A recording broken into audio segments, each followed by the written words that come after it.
Let me ask you something, and I want you to be completely honest with yourself right now.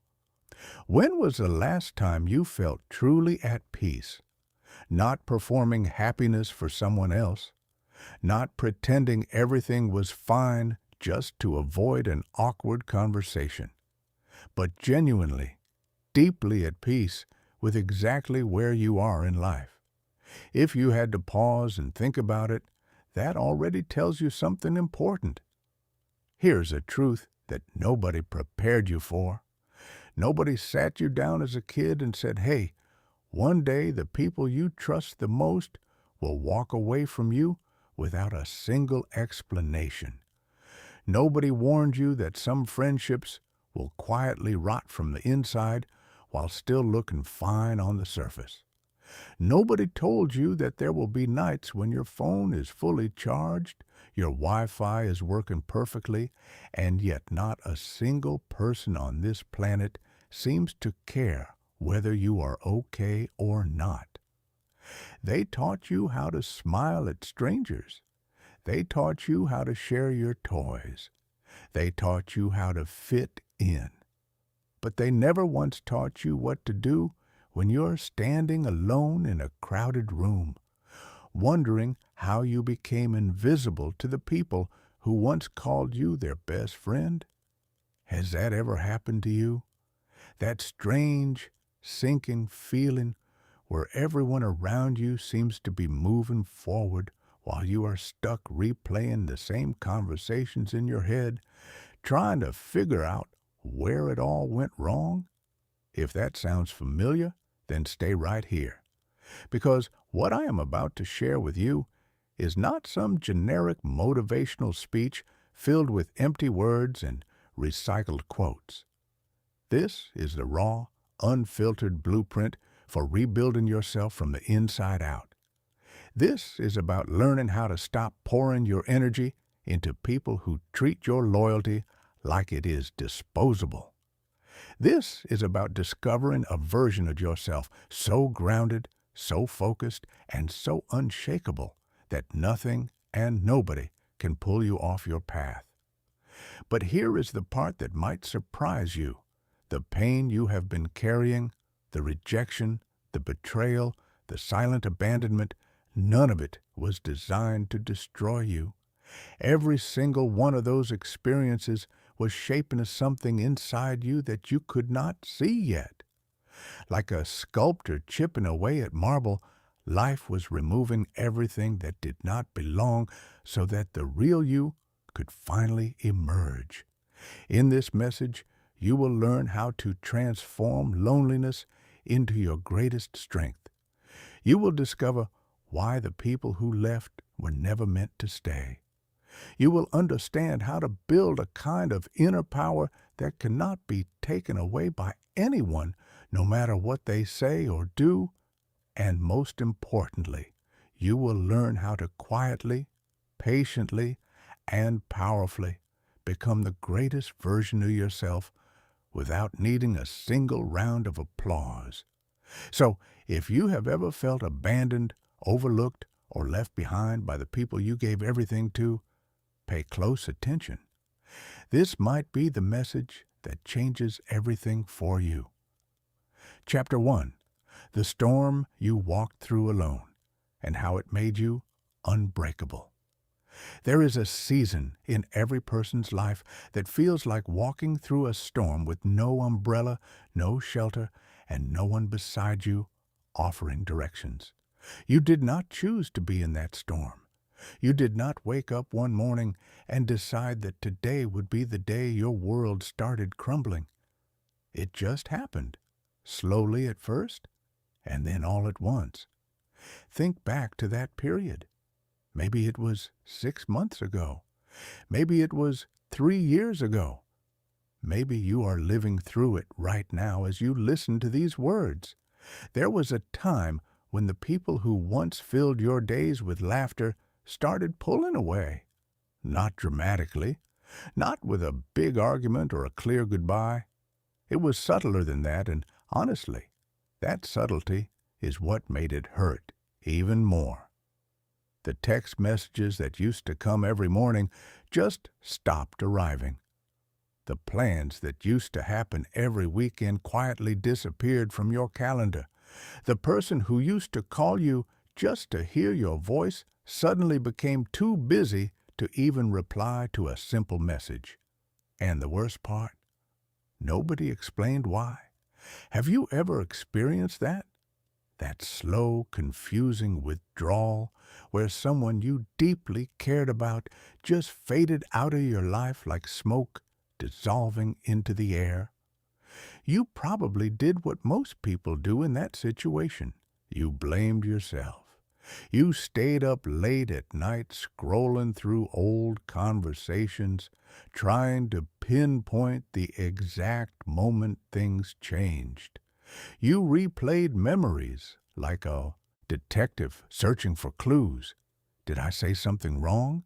Did I push too hard? Was I not interesting enough?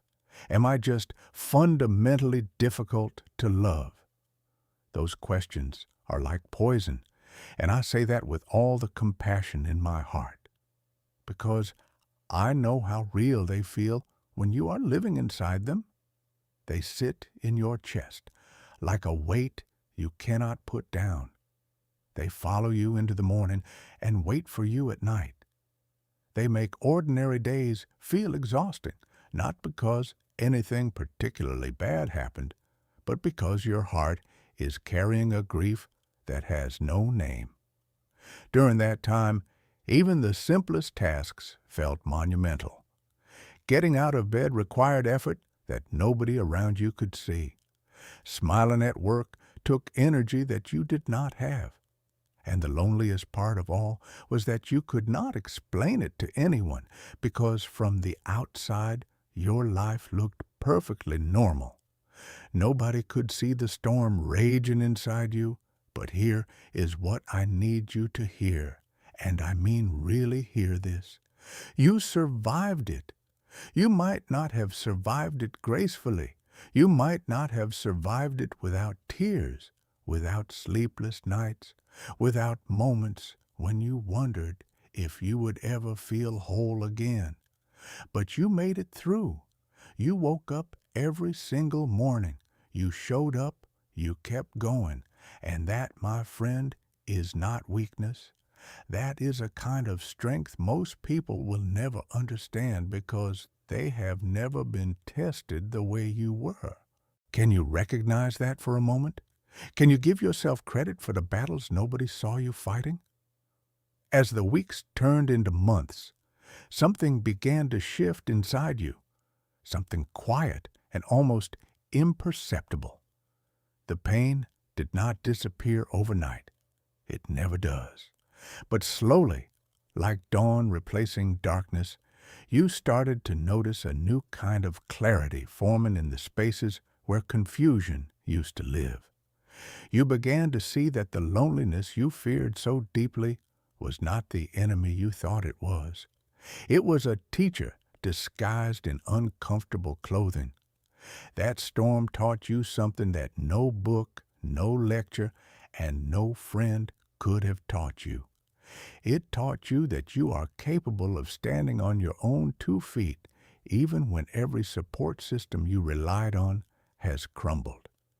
It showed you that there is a reservoir of strength inside you that only appears when everything else is stripped away, like how stars are always in the sky, but only become visible when the lights go out. You discovered that life does not end when people leave. It reshapes itself. It creates new openings, new perspectives, new room to breathe. The space that felt so painfully empty was actually being prepared for something better. It was making room for the person you are becoming right now. Through that brutal, beautiful, lonely season, you did not just survive. You evolved. You became more aware of your own resilience. You developed a quiet confidence that does not need external validation to exist. You learned that the only approval that truly matters is the one you give yourself when you look in the mirror and know that you kept going when everything inside you wanted to stop. And that, right there, is the foundation of everything that comes next. Chapter 2. The Masks They Wore and the Lessons Hidden Beneath the Betrayal. Now let us talk about something that stings even more than loneliness, and that is the realization that some of the people you trusted the most were never who you thought they were. Think about it for a second. Was there someone in your life who you genuinely believed was in your corner? Someone you shared your dreams with, your fears, your late-night worries? Someone who sat across from you at a coffee shop or on the other end of a phone call and made you feel like they truly understood you? In the beginning, everything about that connection felt effortless. The conversations flowed naturally. The laughter was real. The support seemed genuine. You let your guard down because it felt safe. You opened doors inside yourself that you normally keep locked, and you let this person walk right in. But then gradually, something started to shift. Have you ever noticed how betrayal rarely arrives all at once? It does not burst through the front door making noise. It creeps in through the cracks, slowly and quietly, so that by the time you finally recognize it, the damage has already been done. Maybe it started with small things. A comment that felt slightly off. A reaction that seemed more like jealousy than joy when you shared good news. A pattern of being available when they needed you, but somehow always being absent when you needed them. You noticed these things, but you pushed them aside because admitting the truth felt more painful than pretending everything was fine. You told yourself you were overthinking. You made excuses on their behalf. You adjusted your own behavior, made yourself smaller, dimmed your own light, just to keep the peace. Because deep down, you were afraid that if you spoke up, if you confronted what was really happening, you would lose them. And back then, losing them felt like losing a part of yourself. Does any of this sound familiar? Have you ever bent yourself into uncomfortable shapes just to maintain a connection that was already broken? Here is what makes this experience so confusing. The words they used still sounded friendly. They still said the right things at the right times. But the energy behind those words told a completely different story. Their presence, which once made you feel alive, started making you feel drained. Conversations that used to inspire you began leaving you feeling smaller. You walked away from interactions with them feeling confused, questioning your own perception, wondering whether the problem was them or you. The truth that finally broke through was sharp and liberating at the same time. Some people are not in your life because they care about you. They are there because you serve a purpose for them. You provide comfort, entertainment, validation, or simply an audience. The moment you begin to grow, to change, to rise above the level where you first met them, their support evaporates like morning dew under a hot sun. This realization stings. There is no way around that. It feels like pulling off a bandage that has been stuck to a wound you did not even know was still open. But here's the part I need you to understand. That pain is not pointless. Every fake friend who revealed their true colors taught you something irreplaceable about yourself. They showed you the moments when you ignored your gut feeling because you were afraid of being alone. They revealed how quickly you were willing to sacrifice your own boundaries just to keep someone nearby. They exposed the parts of you that still measured your worth by how much attention you received rather than by how much respect you gave yourself. These are not comfortable lessons. Nobody enjoys learning them. But they are the lessons that separate people who keep repeating the same painful patterns from people who break free and build something better. As you processed this betrayal, something remarkable started to happen. You began to understand the difference between loneliness and liberation. Losing those people did not actually take anything valuable from you. What it took was the illusion of support. What it left behind was clarity, real, unfiltered clarity about who deserves your time, your trust, and your energy. You started to recognize that not every person who walks with you is walking toward the same destination. Some people are only there for a chapter, and that chapter has an expiration date whether you accept it or not. When you stop trying to extend expired chapters, you finally make room for the ones that are meant to last. Here's a question I want you to sit with. If someone showed you exactly who they are through their actions, through their inconsistency, through their fair weather loyalty, why would you keep asking them to be different? Why would you keep handing the key to your peace to someone who has already shown you they will drop it every time?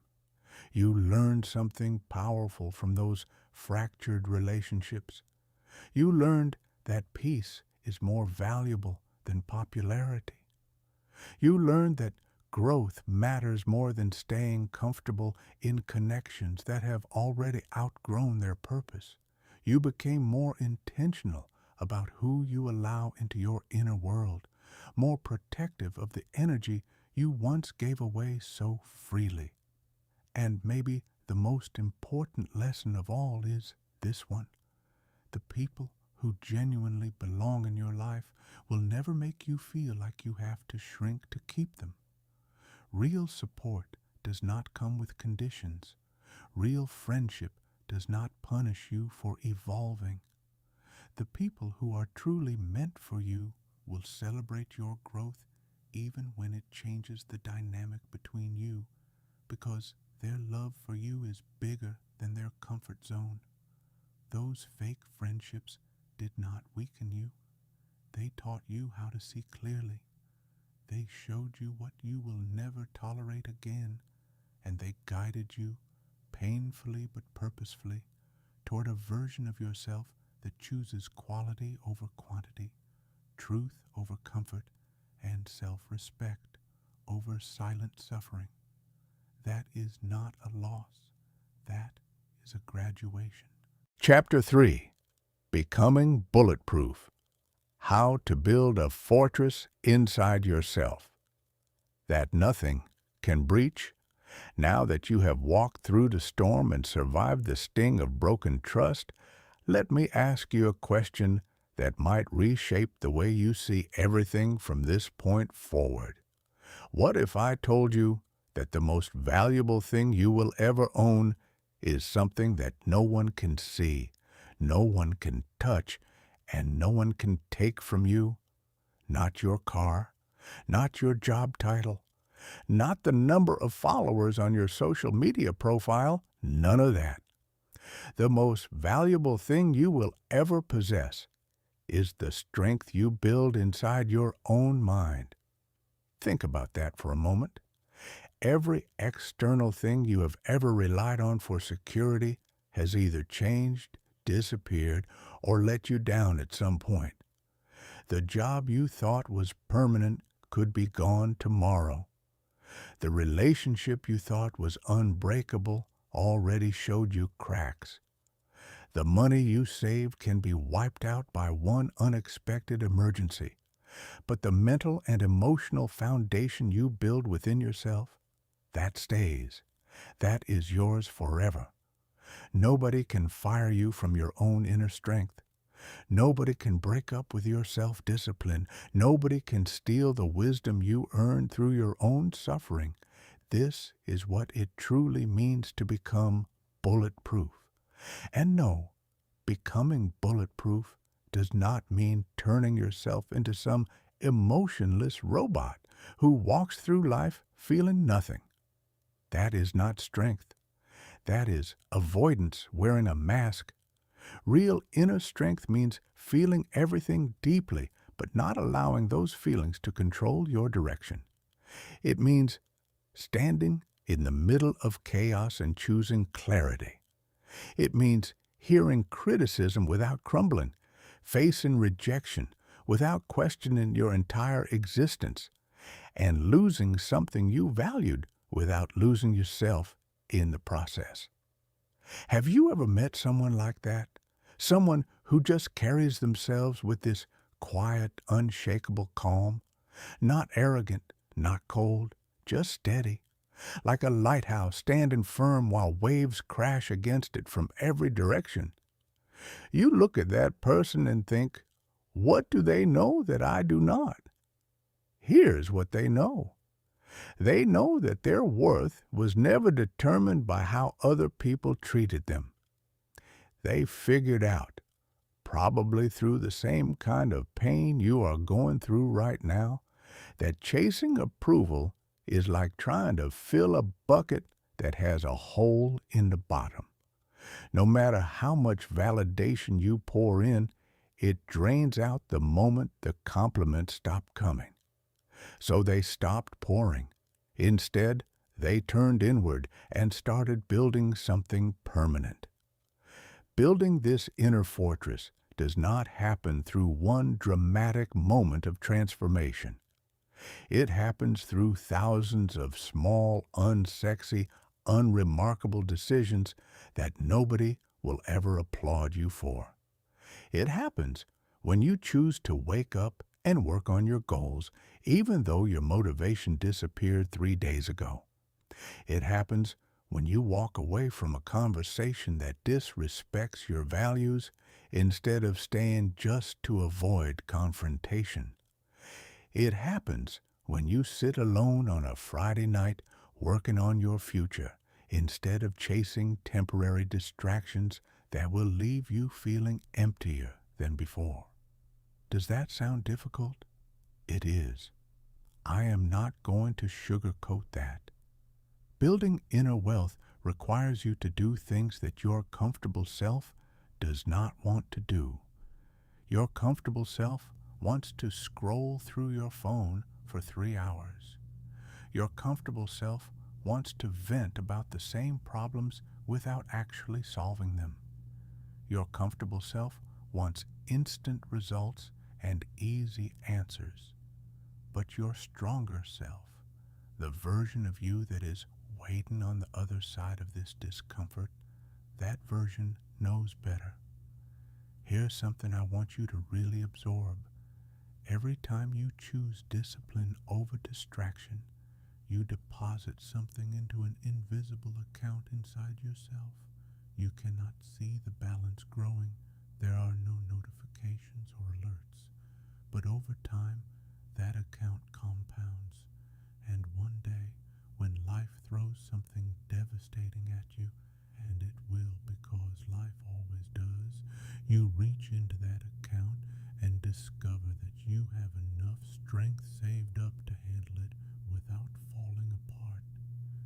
This is what separates people who are constantly shaken by circumstances from people who remain grounded no matter what happens. It is not that the grounded ones have easier lives. It is that they have been quietly investing in themselves for so long that they built a reserve of resilience most people never develop. As you invest in this inner development, something fascinating starts to happen to the way you interact with the world. Criticism that used to ruin your entire week suddenly becomes background noise. Not because you stopped caring, but because your sense of self is no longer dependent on other people's opinions. You hear the criticism, you evaluate whether any of it is useful, and you move on. No drama, no spiraling, no 3-day emotional hangover. Failures that used to make you want to quit become data points. You look at what went wrong, extract the lesson, adjust your approach, and try again. The failure does not define you. It informs you. There is a massive difference between those two things, and once you internalize that difference, your entire relationship with risk and ambition changes. People who once had power over your emotions start to lose that grip, not because you cut them off or became bitter, but because you simply outgrew the version of yourself that needed their approval to feel okay. You realize that their opinions, whether positive or negative, were never the foundation you should have been building on. The real foundation was always inside you. You just had not discovered it yet. Becoming bulletproof also means developing what I call purposeful patience. You stop expecting overnight results. You stop comparing your chapter 3 to someone else's chapter 20. You understand that the seeds you are planting today will not produce fruit tomorrow, and you make peace with that timeline. This patience is not passive. It is not sitting around waiting for something magical to happen. It is active, deliberate, and fiercely committed to the process, even when the process feels painfully slow. And here is the beautiful paradox of it all. The less you need from the outside world, the more the outside world starts giving you. When you stop chasing validation, people start offering it freely. When you stop seeking approval, respect comes naturally. When you stop trying to prove yourself, your actions begin to speak so loudly that words become unnecessary. You do not become bulletproof by avoiding pain. You become bulletproof by walking through it so many times that it loses its power to stop you. And once you reach that point, once your inner fortress is solid and your emotional foundation is unshakable, you carry a kind of quiet power that no title, no possession, and no relationship could ever provide. That power is yours. It was always yours. You just needed the right set of circumstances to uncover it. Chapter 4. The Vanishing Act. Why disappearing from the noise is the smartest move you will ever make. Let me paint a picture for you. Imagine two gardeners. The first gardener plants a seed and then immediately starts digging it up every few hours to check if it is growing. He shows it to his neighbors. He posts pictures of the dirt online. He asks everyone he meets whether they think his seed will survive. He is so busy performing the act of gardening that the seed never gets the quiet, undisturbed time it needs to actually take root. The second gardener plants her seed, waters it, and walks away. She does not announce it. She does not dig it up to inspect it. She does not ask for opinions. She simply trusts the process, shows up every day to do the necessary work, and lets time handle the rest. 6 months later, while the first gardener is still holding a handful of dirt and wondering what went wrong, the second gardener is standing in the shade of a tree she grew in silence. Which gardener are you right now? And more importantly, which one do you want to become? This is what the art of disappearing is really about. It is not about running away from your life. It is not about ghosting everyone and hiding in a cave somewhere. It is about making a conscious, strategic decision to pull your energy away from everything that is not helping you grow and redirect it toward everything that is. We live in a world that screams at you to be visible every single second of every single day. Post your meals, share your workouts, announce your goals, update your status, document your journey. The underlying message is relentless and exhausting. If people cannot see you, you do not exist. If you are not sharing, you are not progressing. If your growth is not public, it does not count. Can I be honest with you?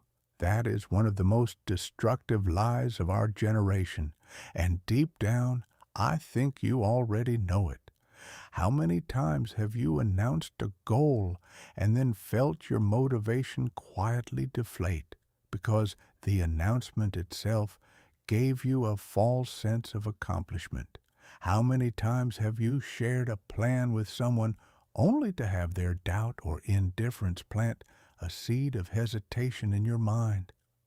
How many times have you spent more energy curating the appearance of progress than actually making progress? If you are nodding right now, you are not alone. Almost everyone falls into this trap at some point. The need to be seen is deeply human, but the willingness to be unseen while you do the work that actually matters, that is rare. And that rarity is exactly what makes it powerful. When you choose to step back from the noise, something remarkable happens inside your mind. It is like walking out of a crowded, noisy room and suddenly being able to hear your own thoughts clearly for the first time in months. The constant chatter of opinions, comparisons, and social expectations fades into the background, and what remains is just you, your goals, and the honest truth about what you need to do next. Have you ever experienced a moment of sudden clarity like that?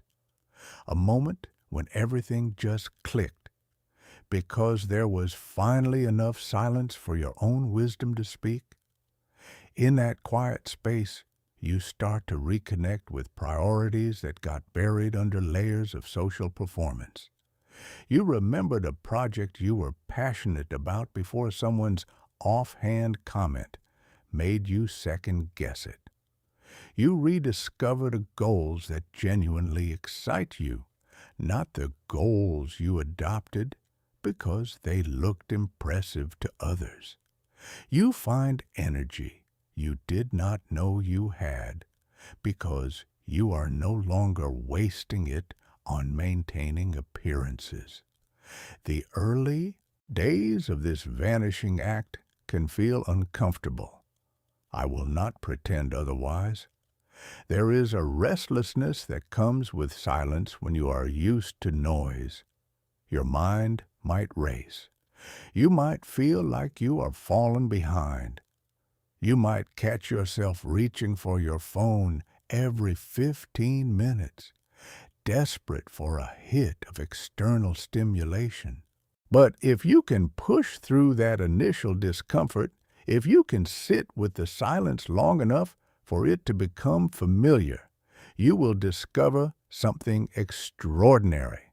Your creativity starts to awaken. Your focus sharpens. Your decision-making improves dramatically because you are no longer filtering every choice through the lens of how will this look to other people. You start making decisions based on a much simpler and more powerful question. Is this moving me closer to who I want to become? This quiet period also teaches you something invaluable about patience. We live in a culture addicted to instant results. We want the transformation without the process, the harvest without the planting season, the six-pack without the 6 months of discipline. But real growth, the kind that changes your life permanently rather than temporarily, is built brick by brick in moments nobody is watching. Every morning, you wake up early and put in the work while the rest of the world sleeps. That is a brick. Every evening you choose to study, to practice, to plan instead of numbing yourself with distractions. That is a brick. Every day you resist the urge to broadcast your progress and instead let it compound in silence. That is a brick. And eventually, those bricks become a building that no one saw you constructing, but everyone will notice when it is standing tall. Here is a question that might challenge you. Can you trust yourself enough to keep going without applause? Can you stay committed to your growth even when nobody is watching, nobody is cheering, and nobody is keeping score? Because that is the real test. Anyone can work hard when the spotlight is on, but the people who change their lives are the ones who work just as hard in the dark. As weeks turn into months of this quiet dedication, you will start to notice something happening around you. People who once barely paid attention will begin looking at you differently. They will notice that something has changed, that there is a new steadiness in your eyes, a new calmness in your voice, a new weight behind your words. They might call it sudden transformation, but you will know better. You will know that there was nothing sudden about it. Every ounce of that transformation was earned in moments they never witnessed. Your silence becomes your signature, not the silence of someone who has nothing to say, but the silence of someone who is too busy building to waste time talking about it. That kind of silence commands a respect that words never could. And the most beautiful part of this entire process, when you finally do emerge from your quiet season, when your work begins to speak for itself and your results become undeniable, you feel a satisfaction that public validation could never match. Because you know that everything you built, every skill you developed, every habit you formed, every fear you conquered, all of it was done for you, not for an audience, not for approval, for you.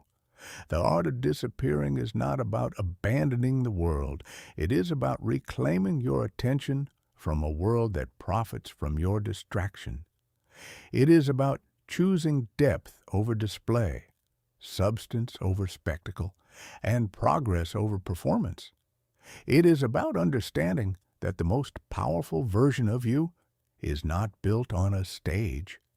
It is built in a quiet room where nobody is watching except the person in the mirror. So, if you are feeling overwhelmed by the pressure to be visible, to be active, to be constantly performing your life for an audience, let me give you permission to vanish for a while. Disappear into your work. Disappear into your growth. Disappear into the version of yourself that has been waiting patiently for you to stop performing and start becoming. When you come back, and you will come back, you will be carrying something that no amount of social media presence could ever create. You will be carrying proof that you trusted yourself enough to grow in the dark. And that proof will shine brighter than any spotlight ever could. Chapter 5. The Quiet Room. Why solitude is not your enemy. It is your secret weapon. Let me tell you something that took me a long time to understand, and I think it might take you a moment to fully accept it too. There is a massive, life-changing difference between being lonely and being alone. They might look similar from the outside. They might even feel similar in the beginning. But underneath the surface, they are moving you in completely opposite directions. Loneliness is a wound. It pulls you down. It whispers that something is wrong with you, that you are missing a piece, that you will never be whole until someone else shows up to complete you. Loneliness makes you desperate. It makes you reach for your phone at 2 a.m, hoping someone, anyone, will remind you that you matter. It makes you stay in relationships that drain you, attend gatherings that exhaust you, and say yes to things your soul is screaming no to, all because the alternative of sitting alone with yourself feels unbearable. Have you been there? Have you ever agreed to something you did not want just because the idea of being by yourself for one more evening felt like too much to handle? If so, I understand, and I am not judging you for it. That reaction is deeply human. We are wired for connection. Our ancestors survived because they stayed in groups. Being alone, historically, meant being vulnerable. So when you feel that pull toward other people, even when those people are not good for you, you're not being weak. You're being human. But here's where things get interesting. Solitude is something entirely different. Solitude is not a wound. It is a choice.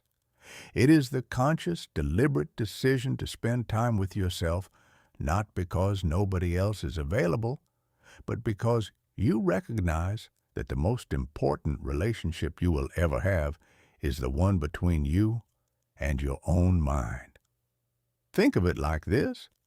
Imagine you have a garden that has been neglected for years. Weeds everywhere. Dead plants tangled up with living ones. Soil that has not been turned or nourished in longer than you can remember. Now imagine that every single day a crowd of people walks through that garden, trampling the soil, dropping litter, making noise, and never once stopping to help you tend it.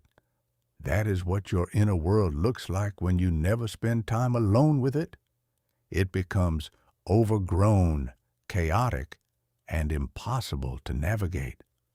Solitude is what happens when you finally close the gate, ask the crowd to leave, and get down on your knees in the dirt to start pulling weeds.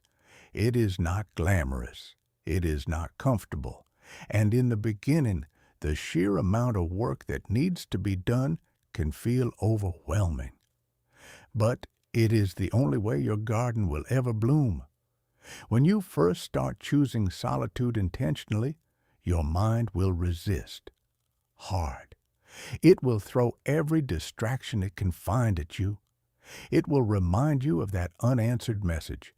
It will tempt you with social media. It will replay awkward memories from 7 years ago just to give itself something to chew on. Your mind is like a puppy that has never been trained. It does not want to sit still. It wants to run in every direction at once. But if you can push through that initial chaos, if you can sit with the discomfort long enough for it to soften, something beautiful begins to happen. The noise starts to fade. Your thoughts begin to organize themselves. And in that newly cleared space, you start hearing a voice you have not heard in a very long time. Your own. Have you ever had a moment where a realization hit you out of nowhere, not while you were scrolling or socializing, but while you were completely alone? Maybe in the shower, maybe on a quiet walk, maybe lying in bed staring at the ceiling. That was your inner voice breaking through the static. That voice has been trying to reach you for years, but it could never compete with all the noise you were surrounded by. In solitude, you start to see patterns you were blind to before. You recognize the habits you developed just to fit in. Habits that have nothing to do with who you actually are. You notice the goals you have been chasing not because they excite you, but because they impressed someone else. You discover fears that have been steering your decisions without your permission, fears you never confronted because you were always too busy, too distracted, too surrounded by noise to notice them. This is not easy work. Let me be clear about that. Sitting with your own unfiltered truth can feel like staring into a mirror with no makeup, no filters, and harsh lighting. Everything you have been avoiding becomes visible. The insecurities, the regrets, the unfinished conversations with yourself that you have been postponing for years. But here's the thing that nobody tells you about that discomfort. It passes. And what replaces it is the most grounded, peaceful version of yourself you have ever experienced. Once you stop running from your own thoughts and start listening to them, you develop a kind of inner calm that does not depend on anything outside of you. Not on a person, not on a job, not on a perfect set of circumstances, just on you, sitting comfortably inside your own skin. Solitude also becomes a workshop for personal growth. Without distractions pulling you in 12 different directions, you can finally focus. You can read that book you have been meaning to start. You can develop the skill you have been procrastinating on. You can plan your next move with a kind of depth and clarity that is impossible when your attention is fragmented across 100 different social obligations. As weeks and months of intentional solitude pass, you begin to notice something shifting in how you relate to other people. You become more selective, not out of arrogance, but out of self-awareness. You stop accepting invitations out of guilt. You stop maintaining relationships out of obligation.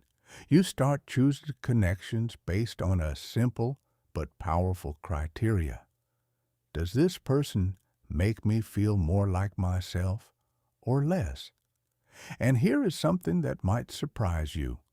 When you become comfortable being alone, your relationships actually improve because you are no longer entering them from a place of neediness. You are entering them from a place of wholeness. You are not looking for someone to complete you. You are looking for someone to complement you.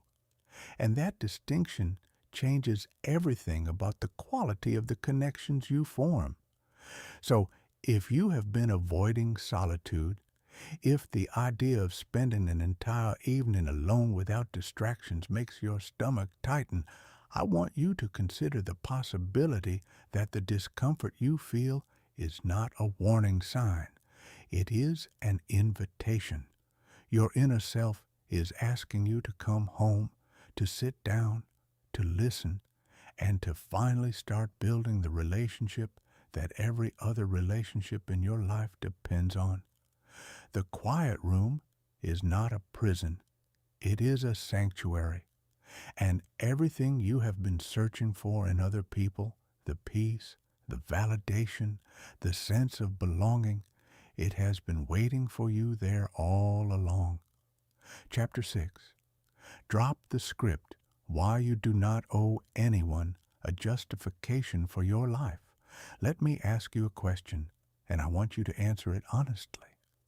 How many hours of your life have you spent explaining yourself to people who are never going to understand you anyway?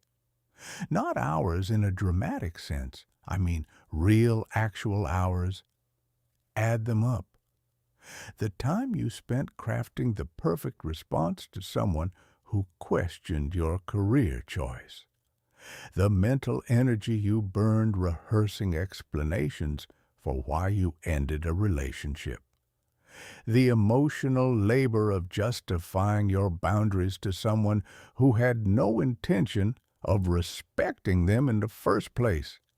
If you actually calculated that number, it would probably make you sick. Because the truth is, most of us are running an invisible full-time job that we never applied for. The job of making sure everyone around us is comfortable with who we are. Does this resonate with you? Have you ever caught yourself mid-sentence explaining a decision you already made and thought, why am I doing this? Why do I need this person's approval to feel confident about something I already know is right for me? That pattern did not start yesterday. It started when you were a child, learning that the easiest way to avoid conflict was to make sure everyone understood your reasoning. It grew when you were a teenager, desperate to fit in, willing to reshape your personality if it meant being accepted by the right group. And by the time you reached adulthood, it had become so deeply wired into your behavior that you did not even recognize it as a pattern anymore.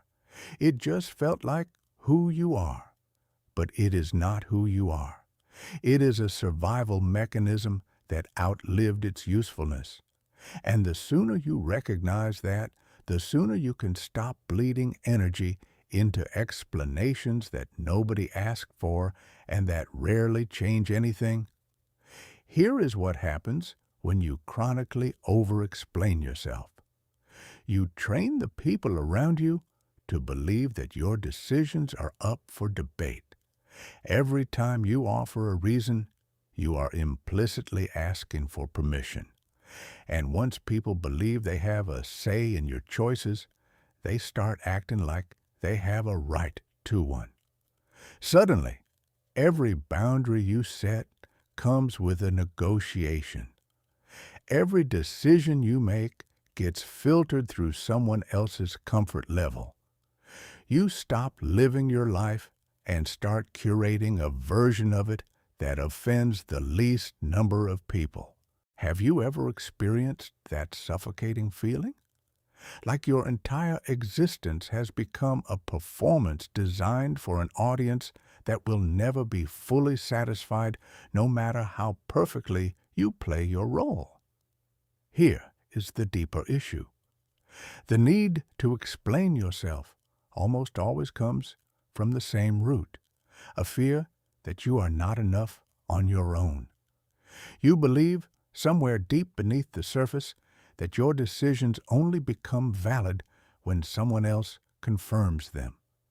So you keep presenting your case, building your arguments, offering evidence for why you chose the path you chose, and every time someone nods in agreement, you feel a brief wave of relief.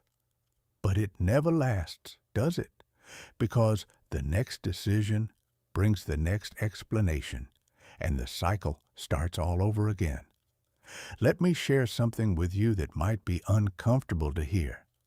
Not everyone is going to understand your journey, not because your journey is wrong, but because it is yours.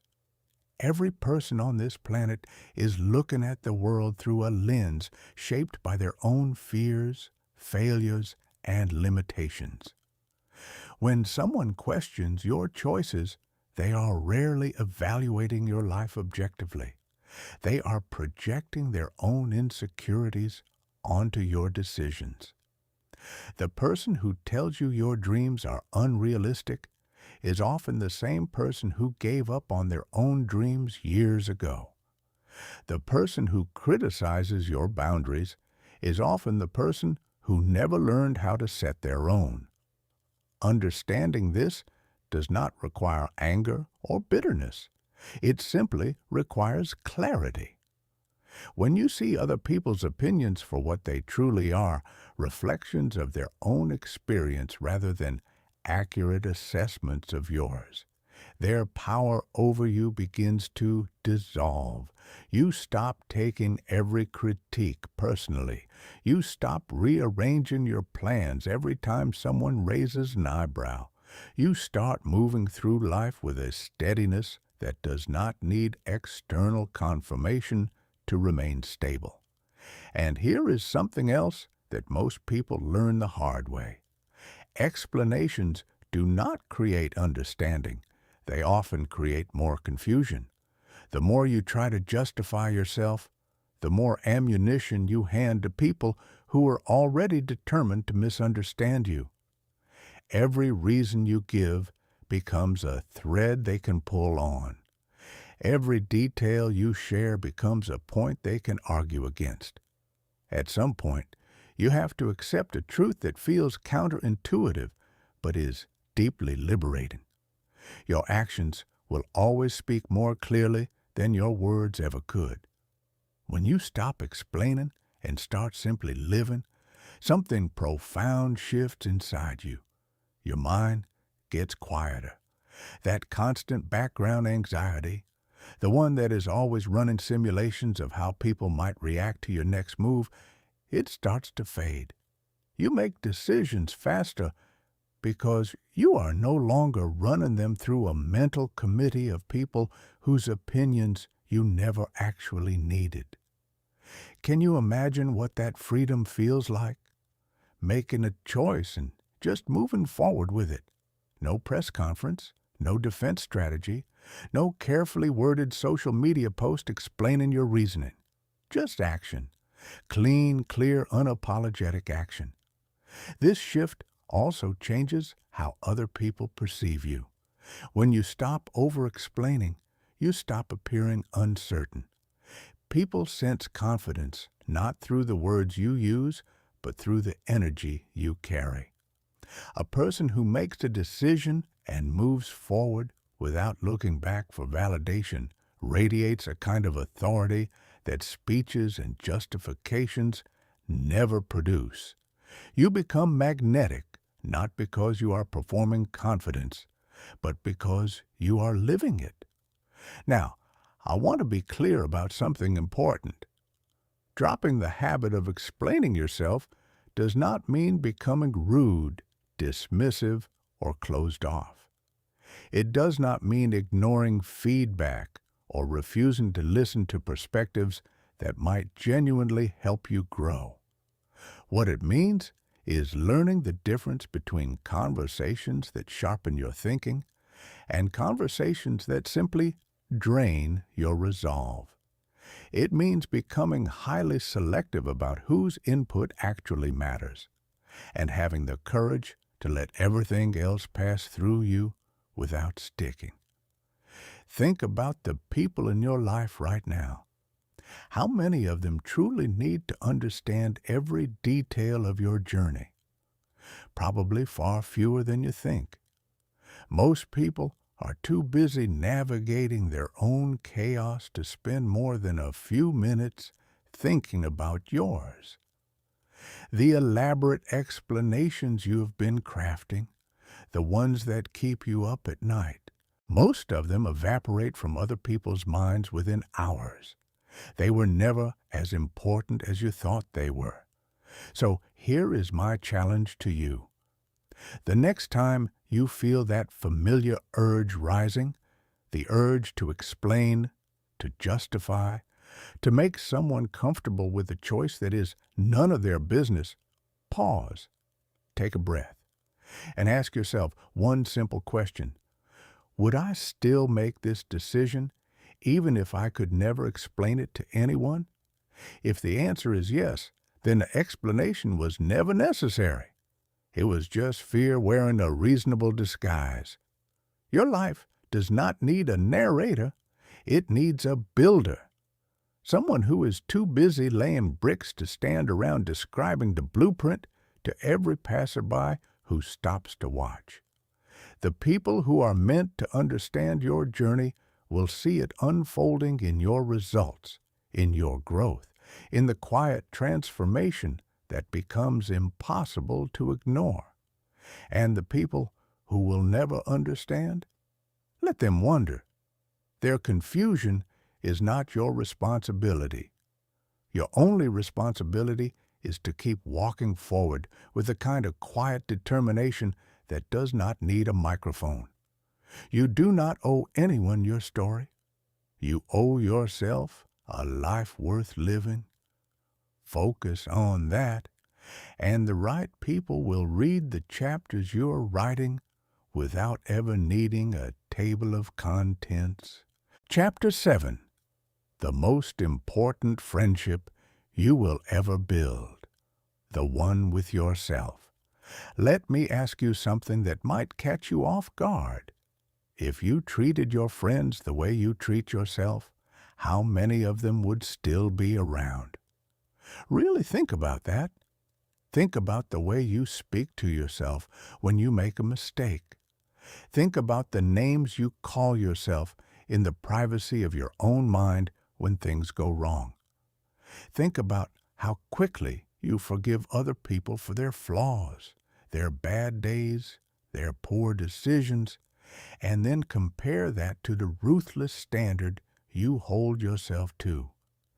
If your best friend came to you and said, "I failed at something important today," would you look them in the eye and say, "Of course you did. You always fail. You are never going to be good enough"? Of course not. You would never say that to someone you care about. But how many times have you said something just as cruel to yourself and accepted it as truth? This is the paradox most people live in without even realizing it. They pour kindness outward like a river flowing in every direction, nourishing everyone around them, but their own soil stays bone dry. They are generous with their patience, their understanding, their encouragement toward others, but when it comes to themselves, they become the harshest critic in the room. And the worst part is that nobody ever challenges this behavior because it happens silently, behind closed doors, inside a mind that nobody else can hear. Have you ever caught yourself doing this? Being your own worst enemy while being everyone else's biggest supporter. Here is what I want you to understand. Every relationship you have ever had, every friendship, every partnership, every connection that mattered, it all started with how you relate to yourself. If the relationship you have with your own mind is built on criticism, doubt, and impossible expectations, then every relationship you build on top of that foundation will be unstable. You cannot pour from a cup that you keep deliberately cracking from the inside. Becoming your own best friend is not some fluffy, feel-good concept that belongs on a motivational poster. It is the single most practical, powerful decision you can make for your future. Because when you learn how to be genuinely good to yourself, everything else in your life reorganizes around that energy. So, what does it actually look like to build a friendship with yourself? It starts with something deceptively simple: listening. Not listening to the noise outside, not listening to what other people think you should be doing, but listening to what is actually happening inside you. What are you feeling right now, in this moment? Not what you think you should be feeling, not what would be convenient to feel. What is actually there? Most people have no idea how to answer that question because they have never been taught to ask it. We are taught to manage our emotions, suppress the inconvenient ones, perform the acceptable ones, and keep moving. But managing your emotions without understanding them is like trying to drive a car without ever looking at the dashboard. Eventually, something overheats and breaks down, and you have no idea why, because you were never paying attention to the signals. When you start listening to yourself honestly, you begin to notice things that have been hiding in plain sight. You notice that your constant busyness is not productivity, it is avoidance. You notice that your people-pleasing is not kindness, it is fear. You notice that the goals you've been chasing do not actually excite you, they just look impressive on paper. These realizations can be jarring, but they are also profoundly liberating. Because once you see the truth clearly, you finally have the power to change it. The next step in building this friendship is learning how to replace self-judgment with self-observation. There is a difference, and it matters enormously. Self-judgment says, "I failed, therefore I am a failure." Self-observation says, "I failed, that is interesting. What can I learn from this? One closes the door, the other opens a window. One traps you in a cycle of shame and avoidance. The other creates space for growth and adaptation. Have you ever noticed how the most resilient people you admire are not the ones who never fail?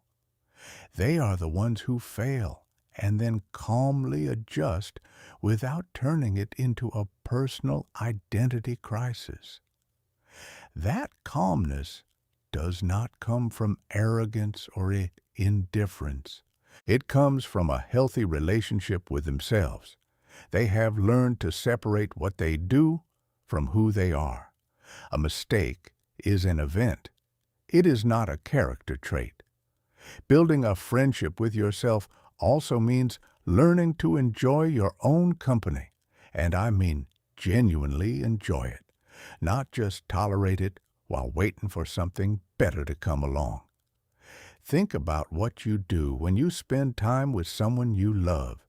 You engage with them fully. You are curious about their thoughts. You create experiences together that bring joy. Now ask yourself, when was the last time you did any of that with yourself? When was the last time you took yourself somewhere you have always wanted to go? Not with a group, not as part of a plan, but just you exploring something that interests you. When was the last time you sat with a book or a new idea and felt genuinely excited, not because someone recommended it, but because your own curiosity led you there? These are not trivial questions. They are the difference between a person who needs constant external stimulation to feel alive and a person who carries their own spark. And that spark, once ignited, becomes the most attractive and sustainable source of energy you will ever find. As your relationship with yourself deepens, something remarkable starts to happen to your other relationships. You stop entering friendships from a place of hunger. You stop dating from a place of desperation. You stop networking from a place of insecurity. Instead, you show up as a complete person who is choosing to share their wholeness rather than seeking someone to fill their emptiness. Can you feel how different that energy is? One says, I need you to make me feel whole. The other says, I am already whole, and I am choosing to include you in my life because you add value, not because I cannot survive without you. The first creates dependency. The second creates partnership. And partnership, built between two whole individuals, is where the most meaningful connections live. This shift also gives you the courage to walk away from relationships that diminish you. When you genuinely like who you are, when you have built a friendship with yourself that is supportive, kind, and honest, you develop a very low tolerance for people who treat you as less than you deserve. Not because you become arrogant, but because you have established a standard for how you expect to be treated. You know what respect feels like because you practice it on yourself every day. And anyone who falls below that standard, no matter how long they have been in your life, simply stops making sense. There is another dimension to this that I want you to consider. Being your own best friend means learning how to comfort yourself during the hard seasons without immediately reaching for external rescue. This does not mean you never ask for help. Asking for help is a sign of strength and wisdom. But there is a difference between seeking support and outsourcing your emotional stability to another person. When life knocks you down, and it will, the first responder should be you. Before you call anyone, before you post anything, before you seek reassurance from the outside world, can you sit with yourself and say, this hurts, and that is okay? I have been here before, and I made it through? Can you be the calm presence in your own storm before inviting anyone else into it? If you can develop that ability, you will become one of the most emotionally resilient people in any room you walk into. Not because you do not feel pain, but because you have learned how to hold your own pain with the same tenderness you would offer to someone you love. Here is the truth I want to leave you with before we move forward. You are the only person who is guaranteed to be with you for every single moment of your entire life. Every morning you wake up, every night you fall asleep, every victory and every defeat, every celebration and every heartbreak. You are the one constant in a world of variables. Does it not make sense, then, to invest everything you can into making that constant presence a source of strength rather than a source of suffering? Build that friendship, nurture it, protect it with the same ferocity you would use to protect someone you love. Because the relationship you have with yourself sets the tone for every other relationship you will ever experience. And when that foundation is solid, when you genuinely, deeply, unapologetically like the person you are becoming, everything else starts to fall into place with a kind of effortless grace that no amount of external chasing could ever produce. Chapter 8. Invisible Architecture, the empire you build when nobody is watching. There is a kind of success that the world celebrates loudly. The promotions announced on social media, the luxury cars photographed in driveways, the milestones broadcast to hundreds of followers with carefully chosen words and perfectly timed posts. This is the success most people recognize and chase. It is bright, visible, and immediately gratifying. But there is another kind of success that almost nobody talks about, and it is infinitely more powerful.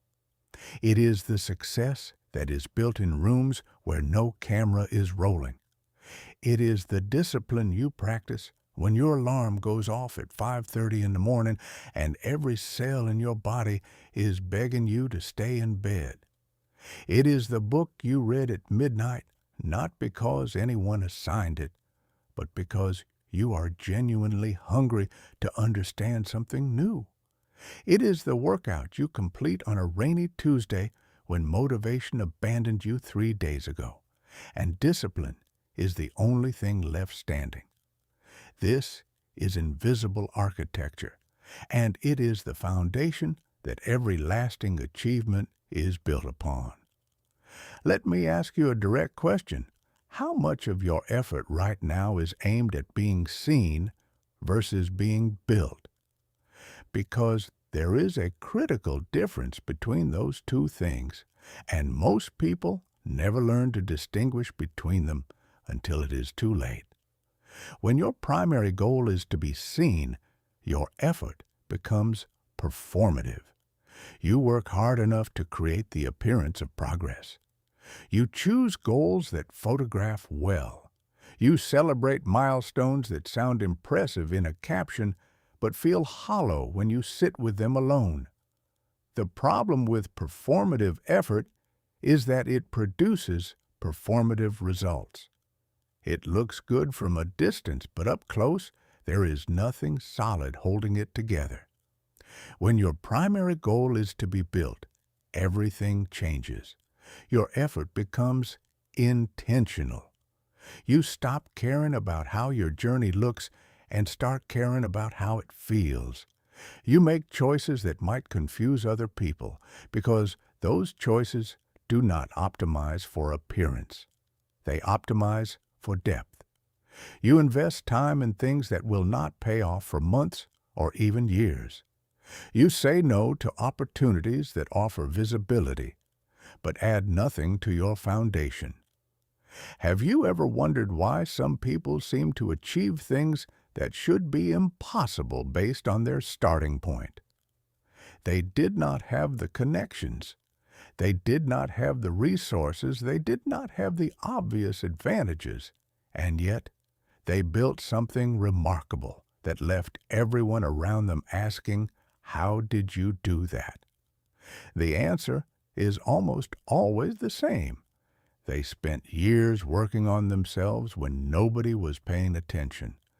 While everyone else was performing, they were preparing. While everyone else was announcing, they were accumulating. They understood something that most people miss entirely.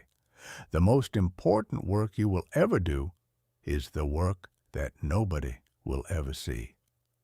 This concept is uncomfortable for a lot of people because we have been conditioned to believe that unrecognized effort is wasted effort.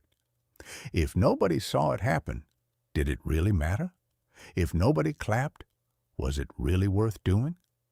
This mindset is a trap, and it keeps millions of people stuck in a cycle of performing rather than progressing.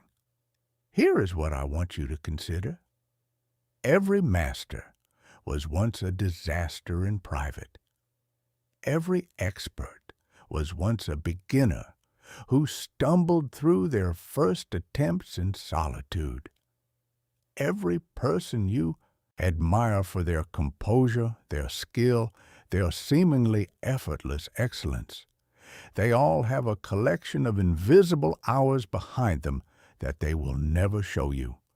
Hours of practice, hours of failure, hours of sitting alone with their frustration and choosing to keep going anyway. That is the price of real greatness, and it is a price that has to be paid in private before it can ever be displayed in public. The beautiful thing about invisible architecture is that it compounds in ways that visible effort simply cannot.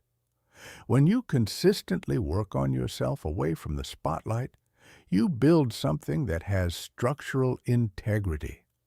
Your confidence is not propped up by compliments, so it does not collapse when the compliments stop. Your motivation is not fueled by likes and shares, so it does not evaporate when the engagement drops. Your discipline is not dependent on accountability partners or public commitments, so it does not crumble when nobody is checking on your progress. Does that distinction make sense to you? Can you see how building in silence creates something fundamentally different from building for an audience? During this phase of invisible growth, you will face a challenge that is uniquely difficult. Patience. You will be putting in work that produces no immediate evidence. No one will notice. No one will comment. You might look at people around you who seem to be progressing faster, and the comparison might sting. This is the moment where most people quit. They interpret the absence of recognition as the absence of progress, and they abandon the process just before it starts to pay off. But if you can hold your nerve through that desert, if you can trust the architecture even when you cannot see the building rising, you will reach a point where the results become undeniable. Your skills will improve in ways that surprise even you. Your thinking will sharpen. Your habits will become automatic. And slowly, without any announcement, your life will start to look different from the outside because it has already changed completely on the inside. People will begin to notice. They will call it an overnight success, completely unaware that your overnight lasted 2 years of silent, grueling, invisible work. They will ask you for your secret, and you will smile, knowing that the secret was never a secret at all. It was showing up every day, in private, and doing the work that nobody else was willing to do. Here is another thing that happens when you build invisibly. You develop an unshakable sense of self-trust because, without needing anyone else to confirm it, that you earned every single thing you have. Nobody inflated your confidence with empty praise. Nobody carried you to a finish line you did not run toward yourself. Every brick in your foundation was placed there by your own hands. And that knowledge creates a kind of inner authority that is impossible to fake. There is a quiet pride that comes from this kind of growth, not the loud, attention-seeking pride that needs an audience, but the deep, settled pride of a person who knows exactly what they are made of because they tested themselves in the dark and passed. That pride becomes your anchor. It steadies you in storms that would capsize people whose confidence was built on applause. So if you are in a season right now where it feels like nothing is happening, where your effort seems invisible and your progress seems non-existent, I need you to hear this clearly. You are not stuck. You are building. The fact that nobody can see it yet does not mean it is not real. The foundations of skyscrapers are buried underground where nobody admires them, but without them, nothing above ground would stand. Keep laying those invisible bricks. Keep showing up for yourself when the only audience is your reflection. Keep choosing discipline when motivation disappears and comfort calls your name. Because one day, and that day is closer than you think, everything you built in silence will rise above the surface and speak with a voice so clear, so undeniable, that it will say everything you never needed to announce. Your empire is under construction. The blueprints are yours alone. And the most powerful part of this entire process is that nobody needs to believe in it except you. Chapter 9. Stop running after people who walk away. Start pouring into the life you deserve. I want you to imagine something for a moment. Picture yourself standing at the edge of a long, empty road. Behind you is everything familiar, the people you tried so hard to keep, the conversations you kept alive with your own effort, the relationships you carried on your back while pretending the weight was not crushing you. Now picture yourself turning around and looking ahead. The road in front of you is wide open. Nobody is on it yet. It is quiet. It is uncertain. But it is entirely yours. That image might feel terrifying, or it might feel like the most honest breath of air you have taken in years. Let me ask you something that I want you to sit with before you answer. How much of your emotional energy right now, today, in this very season of your life, is being spent on someone who is not spending a single second thinking about you? Be honest. Not the polished, socially acceptable version of honest, the raw, uncomfortable kind. Is there someone you keep checking on who never checks on you? Someone whose name still makes your stomach tighten because you are wondering where you stand with them? Someone you keep reaching out to, not because the conversation is fulfilling, but because the silence between you feels like a judgment you cannot bear? If you recognized yourself in any of that, I need you to hear something clearly. Chasing people who have already decided to walk away from you is one of the most expensive habits you will ever develop. And I am not talking about money.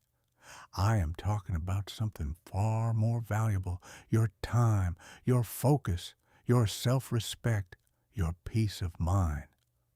These are currencies that you are spending recklessly every time you pour energy into someone who has shown you, through their actions and not their words, that your presence in their life is optional.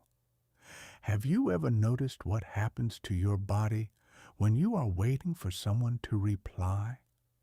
That low-level anxiety humming in your chest.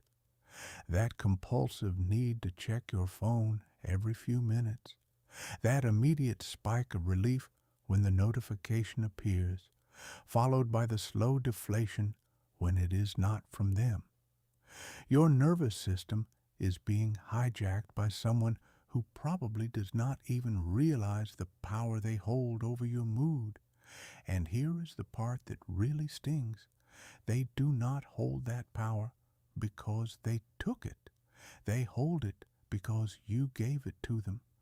Every time you rearranged your schedule hoping they would notice, every time you swallowed your real feelings to avoid making them uncomfortable, every time you accepted crumbs of attention and convinced yourself it was a feast. In each of those moments, you handed over a piece of your autonomy and said, "Here, you decide how I feel about myself today." Does that sound like a fair exchange to you? Because I think you already know it is not. The decision to stop chasing people is not something that happens in one dramatic moment. It is not a grand announcement or a fiery confrontation. It is a quiet, internal shift that begins the moment you ask yourself a question that changes everything. What if I redirected all of this energy toward my own life? Think about what would happen if every minute you currently spend analyzing someone else's behavior was spent instead on building a skill. Think about what would happen if every ounce of emotional energy you pour into wondering whether someone values you was invested instead in creating something you are genuinely proud of. Think about how different your days would feel if the first thing you thought about each morning was not who did not text me back, but rather, what am I building today? That redirection is not selfish. Let me say that again, because I know some of you need to hear it twice. Choosing yourself is not selfish. It is the most responsible, mature, and ultimately loving thing you can do. Because when you stop pouring into empty vessels and start pouring into your own growth, you become a fuller, richer, more grounded version of yourself. And that version has so much more to offer the world than the depleted, anxious, people-pleasing version ever could. When you stop chasing, something almost magical begins to happen. The frantic energy that used to dominate your thoughts starts to calm down. Your mind, which was once a spinning hamster wheel of what do they think of me and why did they pull away, begins to settle into a rhythm focused on progress instead of pursuit. You wake up and your first thought is about your goals, not about someone's opinion of you. You go to bed and your last thought is about how you showed up for yourself today, not about whether someone noticed.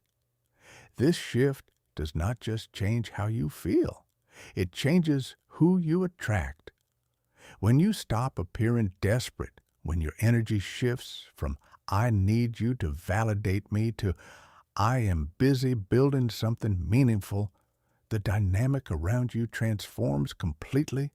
People start seeing you differently, not because you changed your appearance or your social status, but because the energy you carry has changed. Confidence is magnetic in a way that neediness never can be. And here is something beautiful that happens naturally as a result. The right people start showing up. Not because you chased them, not because you performed for them, but because your energy drew them in. These are people who do not need to be convinced of your worth. They see it without you having to point at it. They stay without you having to beg. They contribute without you having to carry the entire weight of the relationship on your own. But I want to be real with you about something. This transition is not painless. There will be moments during this process when the loneliness hits hard. There will be nights when you miss the old patterns, not because they were good for you, but because they were familiar. Familiar pain has a strange comfort to it. Your brain knows its shape. It knows how to navigate it. New growth, on the other hand, feels unfamiliar and uncertain, and your brain does not like uncertainty. During those moments, when you feel the pull to reach out to someone you know you should leave alone, when the temptation to slide back into old patterns feels overwhelming, remind yourself of this one thing. You are not avoiding people. You are rebuilding your foundation. You are not rejecting connection. You are raising your standard for what connection should look like. And every time you resist the urge to chase and choose instead to invest in yourself, you are proving to yourself that your peace matters more than someone else's inconsistency. Over time, this discipline becomes second nature.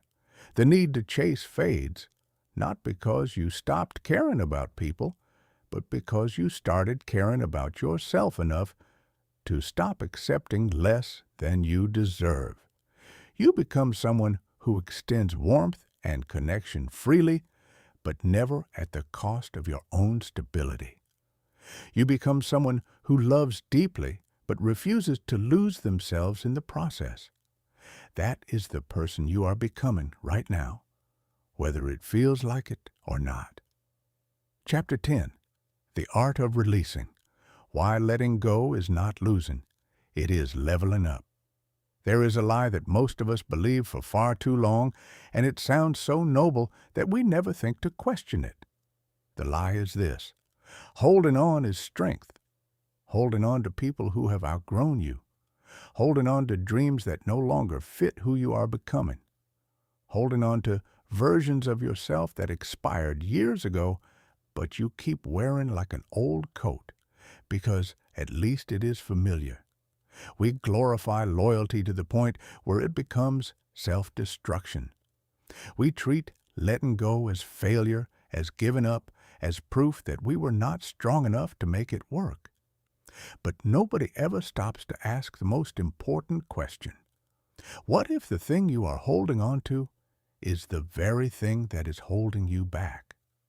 Have you ever watched a trapeze artist? There is a moment in every performance that the audience barely notices, but the artist knows is the most important moment of the entire act. It is the moment when they let go of one bar before they have grabbed the next one. For a split second, they are suspended in mid-air, held by nothing but momentum and trust. They cannot go back. They have not yet arrived. They are in between. That moment of release is the most terrifying and the most necessary part of the entire performance. Without it, there is no flight. Without it, they just hang on one bar forever, swinging back and forth in the same predictable arc, never reaching the other side. Your life works the same way. How many times have you stayed in a situation long past its expiration date because letting go felt like admitting defeat? How many times have you clung to a friendship that stopped nourishing you years ago because the history felt too heavy to put down? How many versions of yourself have you continued performing because you were afraid that the real you, the one waiting underneath all those masks, might not be accepted? If those questions made something tighten in your chest, good. That tightness is recognition. It is your body confirming what your mind has been trying to ignore. Letting go is not about becoming heartless.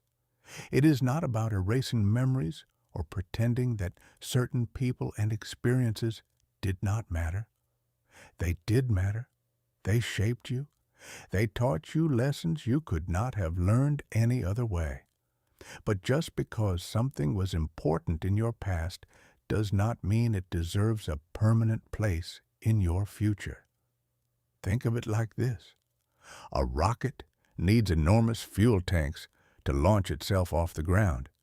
Without that fuel, it would never leave the launch pad. But at a certain altitude, those tanks become dead weight.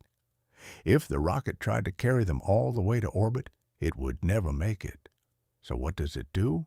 It releases them. Not because they were useless. They were absolutely essential. But their purpose was fulfilled, and continuing to carry them would prevent the rocket from reaching where it was designed to go. Some of the things you are carrying right now, the grudges, the outdated beliefs, the relationships that drain more than they give, the image of yourself that belongs to a chapter you have already finished, they were your fuel tanks. They got you here.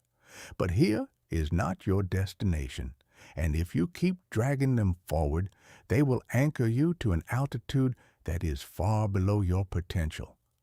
The hardest part of letting go is not the act itself. It is the silence that follows. When you release something you have been gripping tightly, your hands feel empty. Your days feel different. The space that opens up can feel more like a void than a gift. Your mind, desperate for the familiar, will try to convince you that you made a mistake. It will replay the good memories and conveniently edit out the painful ones. It will whisper that maybe you should go back. Maybe things were not that bad. Maybe you gave up too soon. Have you ever experienced that? That pull back toward something you know is not right for you, simply because the discomfort of the unknown feels worse than the pain of the familiar? Here is what I want you to remember during those moments. That emptiness you feel after letting go is not a sign that you made the wrong choice. It is a sign that you are in the trapeze moment. You have released the old bar. The new one has not arrived yet. And that space between, as uncomfortable as it feels, is where the most important growth of your life happens. In that space, you discover who you are without the crutch. You find out what you are capable of when the safety net is gone. You learn that you do not actually need half the things you thought you could not live without. And that discovery is not just empowering. It is revolutionary. Because once you realize that you can survive the release, that you can stand in the emptiness and not be destroyed by it, you develop a fearlessness that changes the entire trajectory of your life. Letting go also clears your vision in a way that holding on never allows. When you are gripping something tightly, all your focus is on maintaining your grip. You cannot see the landscape around you. You cannot notice the new opportunities approaching. You cannot appreciate the beauty of what is unfolding because you are too busy staring at what is dissolving. But the moment you open your hands, your eyes open too. You start seeing possibilities that were always there but were invisible to you because your attention was locked on what you were afraid to lose. As you practice the art of releasing, you begin to develop a new relationship with change. Instead of seeing it as something that happens to you, you start seeing it as something that happens for you. Every ending creates a beginning. Every closed door redirects your steps. Every goodbye makes space for a hello that you cannot even imagine yet. This does not mean that letting go stops hurting. It does not. Growth and pain are often inseparable companions. But the nature of the pain changes. It stops being the desperate, clinging pain of someone trying to hold water in their fists. It becomes the growing pain of someone stretching into a bigger version of themselves. And that kind of pain, the pain of expansion rather than contraction, is the kind worth enduring. So, if there is something in your life right now that you know deep in the quiet corners of your heart needs to be released, I want to offer you this perspective. You are not losing something. You are making room for something. You are not giving up. You are graduating. You are not failing the old chapter. You are trusting yourself enough to turn the page and begin writing a new one. And that new chapter, the one that starts the moment you finally open your hands and let what needs to leave actually leave, it has the potential to be the most powerful, the most authentic, and the most fulfilling chapter of your entire life. The only thing standing between you and that chapter is your willingness to release the one that has already ended. Chapter 11. Guard your inner world. Why peace is the most expensive thing you own. Let me share an image with you that I think will stay in your mind long after you finish listening to this. Imagine you are carrying a glass of water, not a cup with a lid, an open glass filled to the very top. Your job is to walk across a crowded room without spilling a single drop. People are bumping into you. Someone is yelling in the corner. Music is blasting. Phones are ringing. Everyone around you is moving in a different direction with a different level of urgency. That glass of water is your peace, and that crowded room is your daily life. Now here is the question: how carefully are you carrying your glass right now? Or have you already let so many people bump into you that the glass is half empty and you did not even notice when it started spilling? Most people do not lose their peace in one dramatic explosion. They lose it in drops. A stressful conversation here, an argument that did not need to happen there. 30 minutes scrolling through content that left them feeling anxious. An hour replaying a comment that someone made without even thinking. Drop by drop, the glass empties, and by the end of the day they feel drained, irritable, and hollow without being able to pinpoint exactly why. Has that ever happened to you? Have you ever ended a day feeling completely exhausted even though nothing particularly terrible happened? That exhaustion is not physical. It is the result of 1,000 tiny leaks in your peace that you never noticed, because you were too busy reacting to everything around you. Protecting your peace is not a luxury. It is not something you earn after you have achieved enough or reached some imaginary milestone. It is the foundation that everything else in your life is built upon. Your creativity depends on it. Your clarity depends on it. Your ability to make good decisions, to show up for the people who matter, to pursue goals with consistency, all of it depends on the state of your inner world. And here is what makes this so challenging. The world does not reward peace. It rewards urgency. It rewards busyness. It rewards people who respond immediately, who are available constantly, who react to every provocation with matching intensity.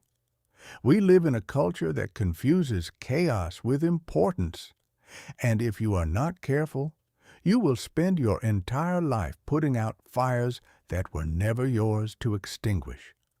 So, how do you actually protect something as fragile and invisible as inner calm? It starts with awareness.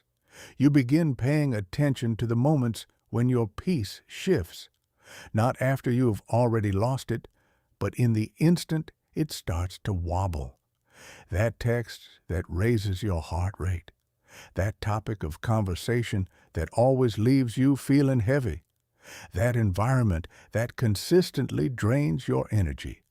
These are your leak points. And once you identify them, you gain the ability to make different choices around them. Sometimes protecting your peace means not responding.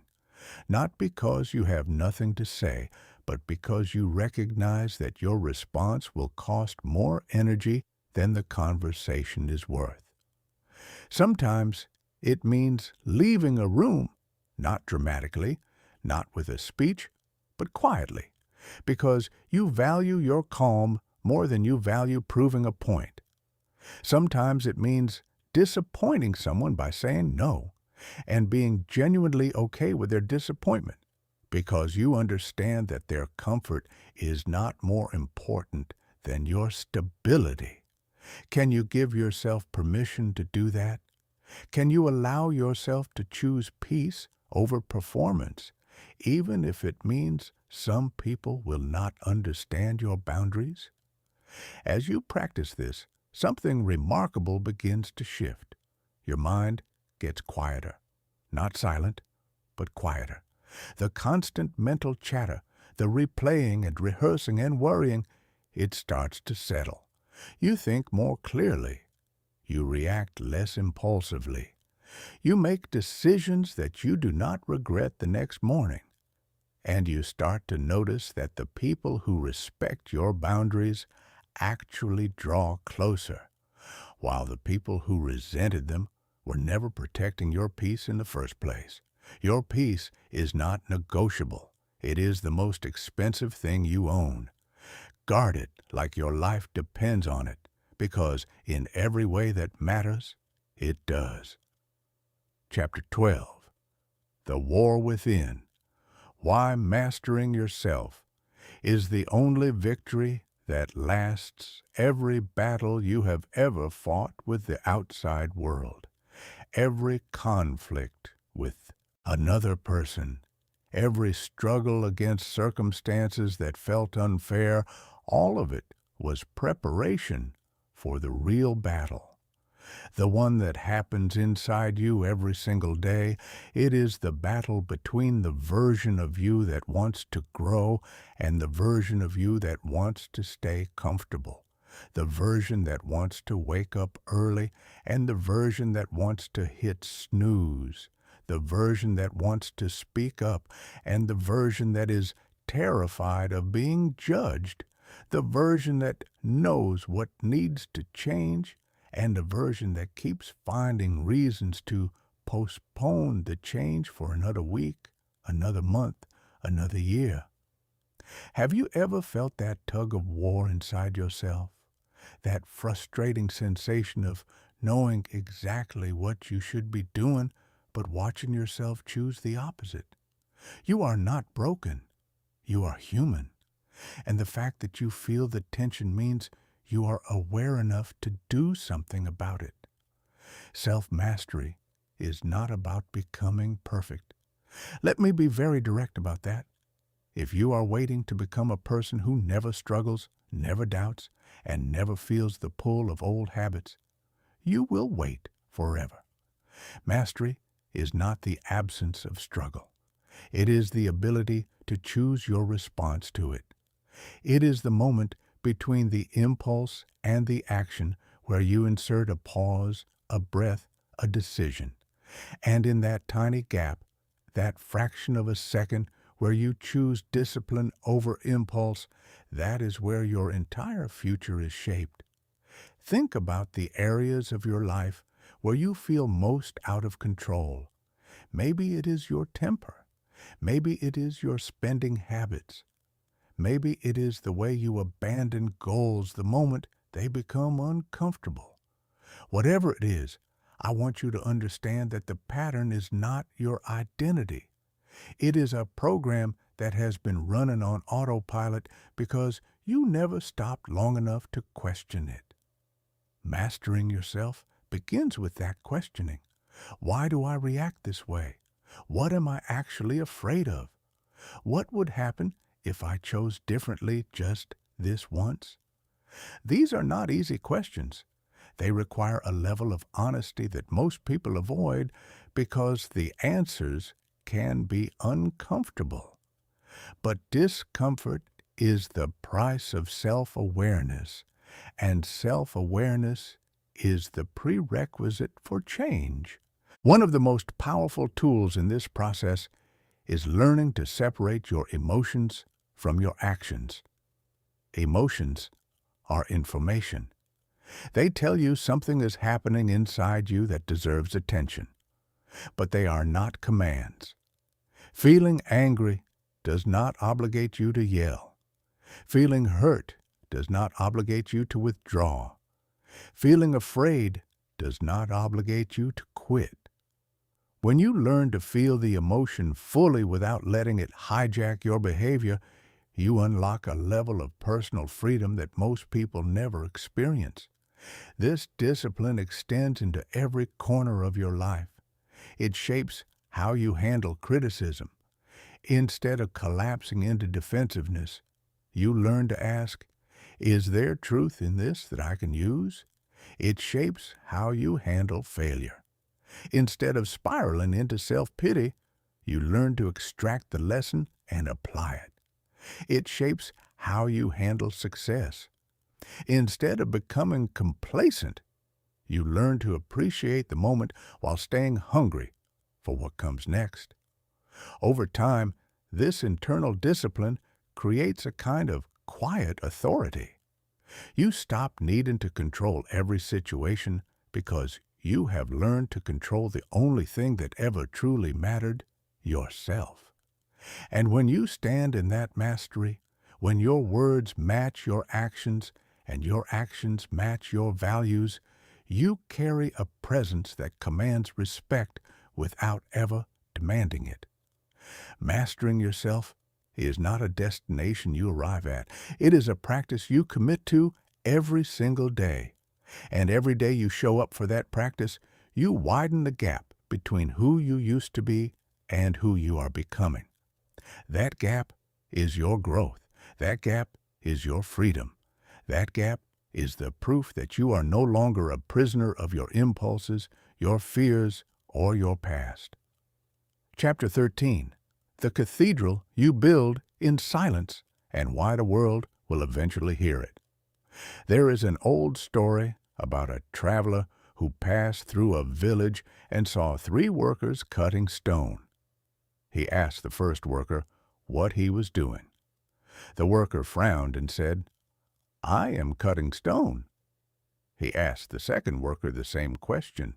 The second worker shrugged and said, "I am earning a living." When he asked the third worker, the man smiled and said, "I am building a cathedral." All 3 were doing the exact same task, but only one of them understood what he was building. You are building a cathedral right now. It does not look like one yet.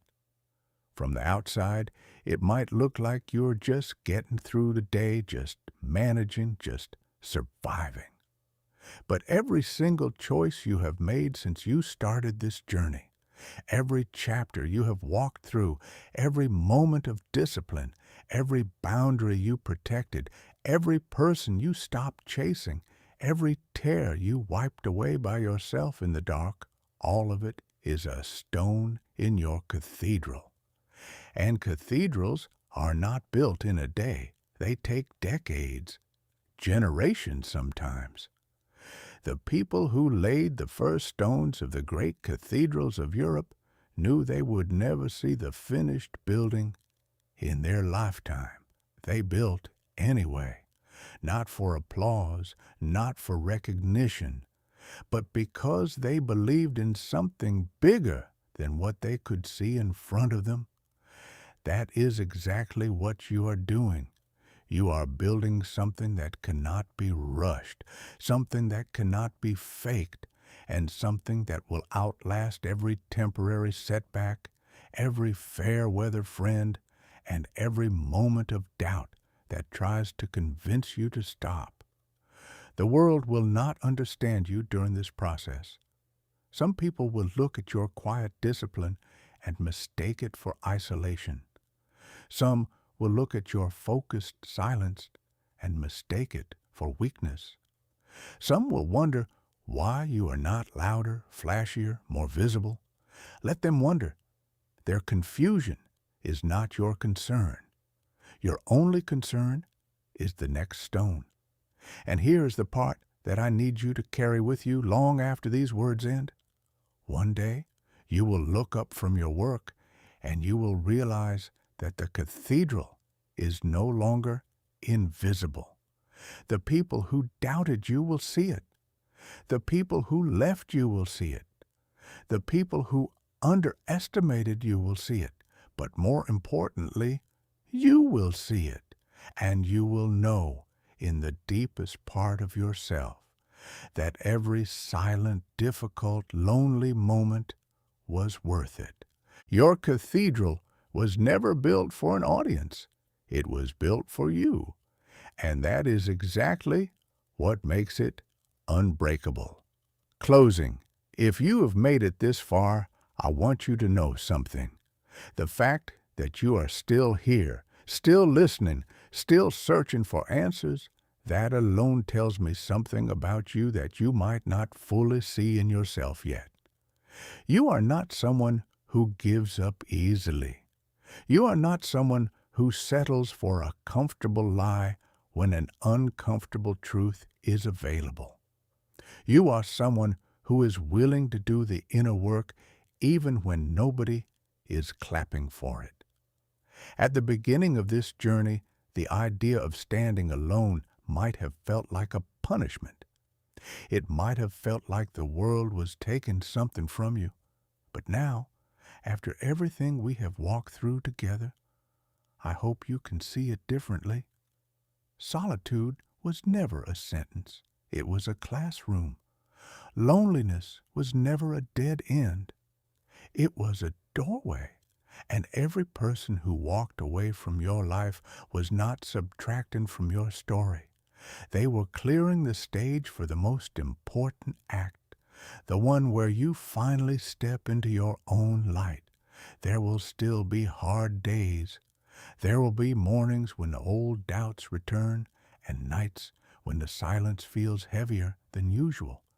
That is not failure. That is the rhythm of growth.